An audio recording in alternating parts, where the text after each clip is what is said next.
42, 43, 44, woo!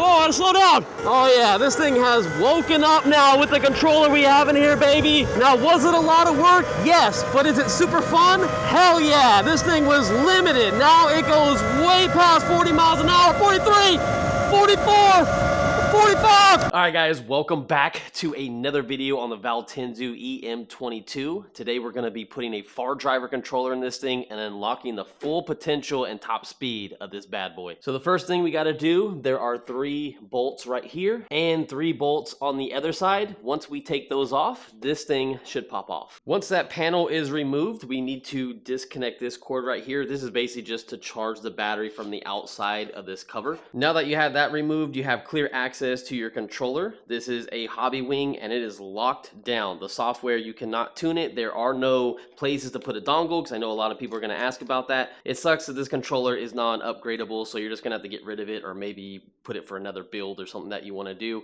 You can see our battery connection right here, so we're going to get rid of that before we start disconnecting wires. Of course, this is the one that we just disconnected. This is our power. This is our ground. These are all the colors that we're going to put on our new controller. It's super easy to do. We're going to have to get rid of the throttle. We're also going to have to get rid of the button layout over here. Also, we're probably going to get rid of the brake sensor wires as well, because I'm not sure if they're going to work with our FarDriver controller. And all these wires go this way, so we're going to have to move that front cover. But for now, I want to start disconnecting stuff. Well, that was pretty easy. It was just these 2 bolts. There was one up here and one back down here. Now that we have our cables removed, make sure when you're removing this, don't pull on the wires themselves because you could pop these out of the pin. So try to be really careful pulling these if you want to reuse this controller. Now, next thing we got to do is we're going to get rid of all these off of the controller, so then we can just pull it out. And this is pretty cool because these are just little rubber clips. So all you have to do is pull them up, and you're going to see that we need a screwdriver. Very simple to do, and then we're just going to leave these cables hanging in there for a bit. At this point, double check and make sure that your battery is disconnected. It's very important that your battery is disconnected at this point. Once you get all those cables removed from the controller and you get everything kind of pushed out of the way, it really looks clean in here, like there's nothing going on. It's very simple, guys, trust me. All these cables are literally just going to the brake sensors, the throttle, and this button layout for the power switch and everything. All you do is after you disconnect that is you just take it off. And this is a nice looking controller. It's not heavy at all. I think the FarDriver is a little bit heavier, but I kind of would think this would be nice on sitting on the front of the bike, you know, so it gets more air to it. But it's a nice controller, just sucks that it's locked down. I did, however, run into an issue. So this cable right here is the Hall sensor cable, and it's what's connected to the motor. Now, the one on the FarDriver controller, nowhere near the same at all. So what I'm probably gonna have to do, I don't know if they make an adapter to go from this to this, but I don't have it. So I'm most likely going to have to cut all these cables and wire them up myself. Next, I wanted to show you guys how the controllers look side by side. Now, you can see the mounting brackets on here are not gonna line up to this, so when I do put this one in, we're only gonna have bolts on one side. I'm hoping I can maybe angle it like this to get one up here and one back here. I don't think that's gonna work though. So what I'm thinking about doing is getting these 2 bolts put in because I think they should line up long ways. And then once we get it bolted up, maybe I could put a strap over it after we get the wires and stuff done, just to make sure it doesn't come off. Or we can put double-sided tape on the other side, and we should be good. Another thing you can do, and I highly suggest that you guys do this if you're going to be permanently riding this thing off-road and jumping it and all that kind of stuff, is drill the holes. You can mark them out, and look, this plate is perfectly the same size as the FarDriver controller, so drill right into it, mark it, and you can put all 4 bolts back in there. If you do it that way, just keep in mind that you're not going to have any threads for the bolts to go through, so you will have to get nuts for the other side. Now, next, what I want to do is I want to get rid of this bracket. There's 2 bolts up here, and I believe there's one down here. All right, now that that's out, you can kind of see how it looks, and there is a bolt all the way down there, so I had to get my super long extension and get it all the way down. I actually need to add another one. It's so far down there. I don't know why they have that bracket that way. All right, this should do it. Oh yeah.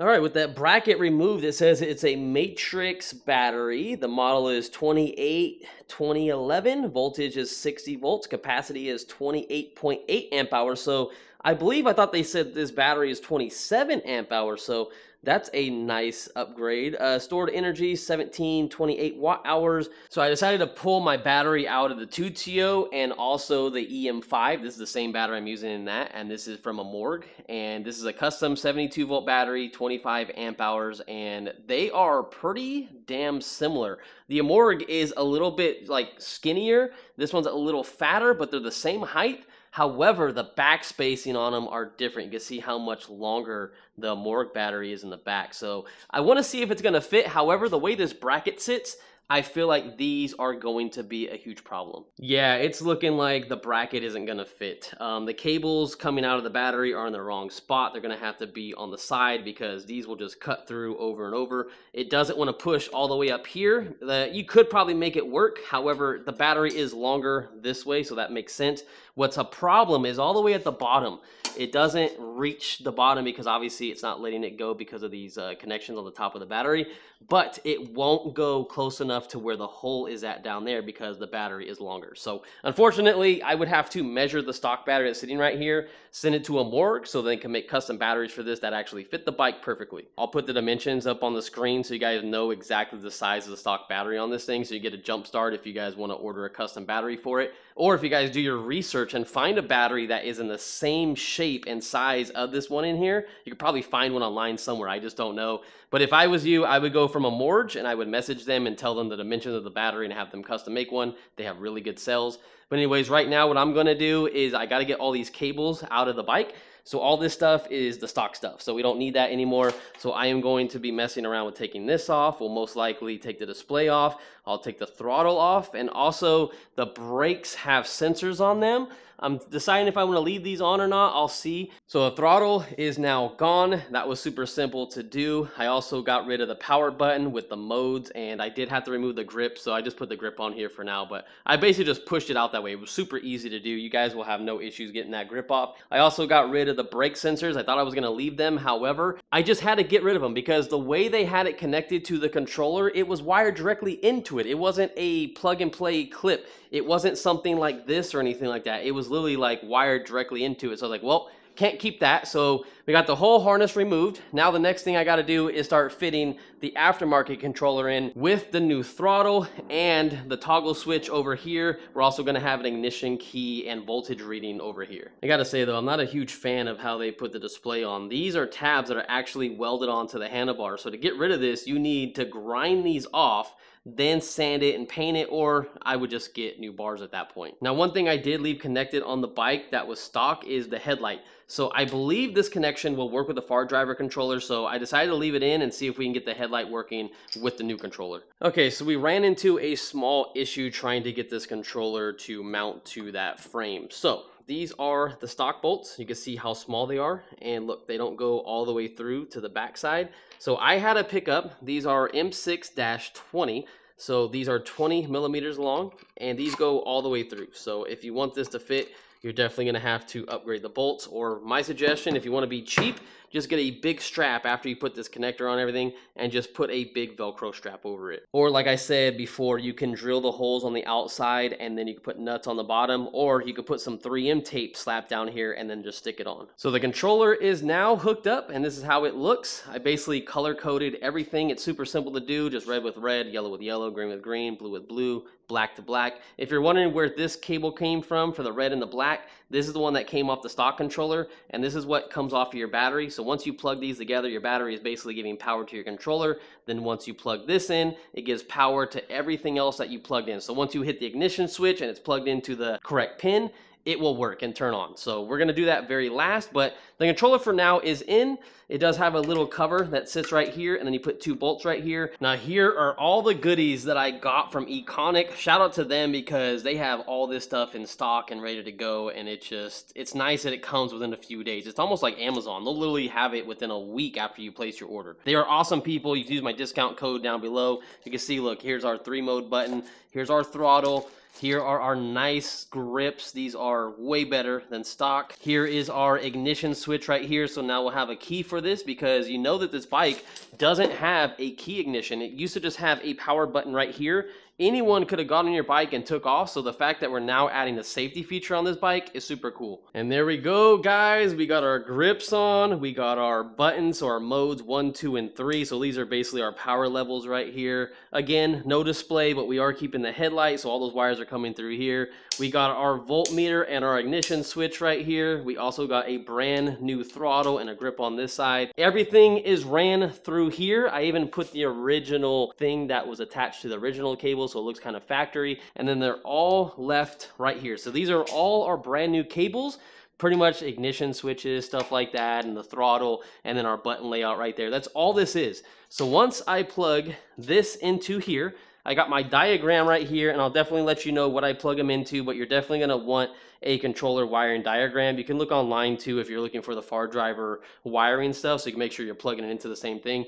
These are basically plug and play. There's nothing you have to do. The only thing I had to order, and I found it on Econic's website, is this adapter. So we're going to get an adapter that goes from this plug to this plug, so I don't have to cut these wires and do it myself. So we're gonna move into a day number 2, but I'm not gonna cut the video now, but I'm gonna save this for tomorrow, and we'll get back to you in about 5 seconds. All right, guys, day number 2, and I got the plugs that I needed. That is the good news, and there's more bad news. So this other side does not match up to the motor wires. So regardless, I'm gonna either have to de-pin this setup, or I'm gonna have to cut it and rewire it regardless. Yeah, so you see what I mean? These just, they do not go together, which is so unfortunate. That would have been so nice. But this does plug in to the harness, so we're not gonna cut the harness side, and the reason why this is gonna be a good thing though, is because if I ever have to take this controller out for whatever reason, I can save this harness without being like cut or anything like that. Because originally I was gonna cut it right here, and then I was gonna cut this one, and I was just gonna wire them all up together. But now what I'm gonna do is I'm probably gonna see if I can de-pin this. They put a bunch of glue in here, so I'm gonna see if I get the glue out. If I can de-pin it, then I could probably just push these into here, and then I'll just tape it up, make sure they don't come off. But if anything, I might have to cut them, but I'll update you guys and let you know what I do. 2 hours later. So here is the setup, guys. Took me a little bit longer than expected. I did not have a de-pinner, so I had to basically just do it myself the best way possible. You can see how I just basically kept the pins though, and I plugged them in here. Now I'm waiting for some electrical tape because I don't have any on hand right now, so I'm going to go to the store, make sure to electrical tape these just to make sure they stay in place. Then this hooks up to the stock harness on the FarDriver controller. All the color codes match, so we should be good to see if this thing fires up and get it tuned. All right, so this is the moment of truth. I got it to go on my stand somehow, but this bike is not perfect for a motorcycle stand. I'm not a big fan of it. I wish the kickstand was in a different location, but I got it up at least on the back wheel because we do have to do the auto tuning feature on this thing. But first off, let's turn it on. All right. Everything seems good. We got the 3 beeps. All right, guys, so we got our FarDriver app on here. I connected to the controller. It stopped beeping because when I first turned it on, it was on the auto learn feature. So we just took it off of auto learn, but we still need to go through that process because it has to dial in our motor and the throttle and all that kind of fun stuff. The first thing you have to do right off the bat, and you're gonna see right here on my screen that I put everything to 100% because sometimes you have to change the pins around for your modes, and I don't wanna be in mode 1 and have all the power, or mode 2 and have all the power and not know where I'm at. So I just put them all to 100. I'll figure out the mode buttons later. And what I had to do is I came into Open Pro, and I changed it from rated voltage to 60 volt because this is a 60 volt system, the 60 volt battery down there. Before we even did the controller swap, you could have thrown a 72 volt battery and you would already be running 72 volt once you get this tuned up and everything like that. But we'll do that later in the series if we decide to drop a 72 volt battery in here and see how much more power we can push out of this thing. Anyways, the next thing I did is the motor direction. It was spinning the opposite way, so it was on 1. So I had to change that to 0, and now it's going the right way. The next thing and most important thing you have to do is go back to simple mode, go into the graph over here, and at the bottom it says auto learn, and you have to go into the auto learn and hit enter. It's going to start beeping a little bit, and then you have to full throttle it and wait for it to cycle. It's going to go forward, then back, and then it's going to beep, and you should be good. So here we go.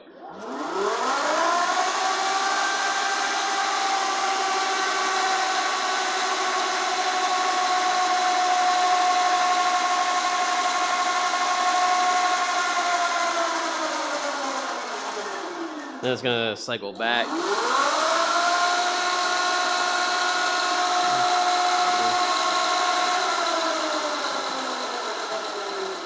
You're gonna get a throttle error, that's perfectly fine. Wait for the beep, don't let off yet.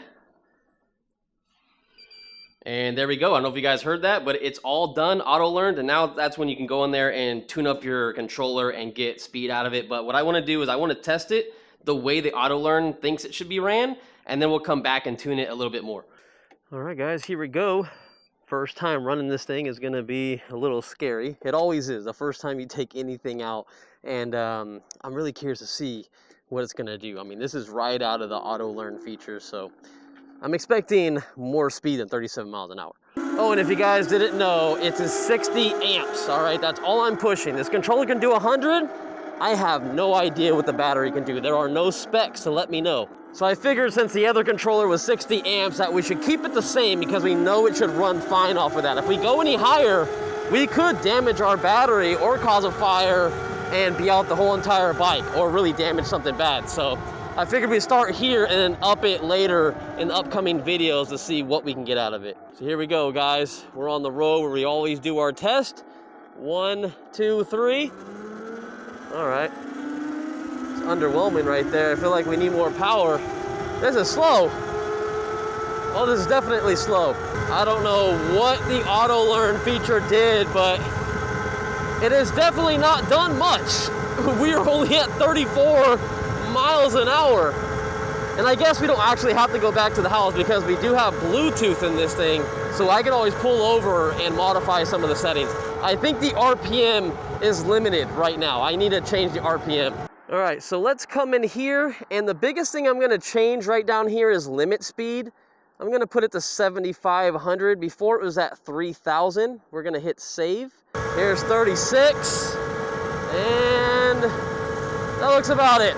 All right, so that didn't do too much anyways. All right, so I think I figured out what the issue was, is our low voltage protection was at like 62 or something like that, and our battery is already at 62 volts. So I lowered it to 42. I'll change these numbers. I just wanted to get it lower than what we're supposed to be at. I think it was limiting the power that we can get out of it because it was thinking the battery was almost about to be dead.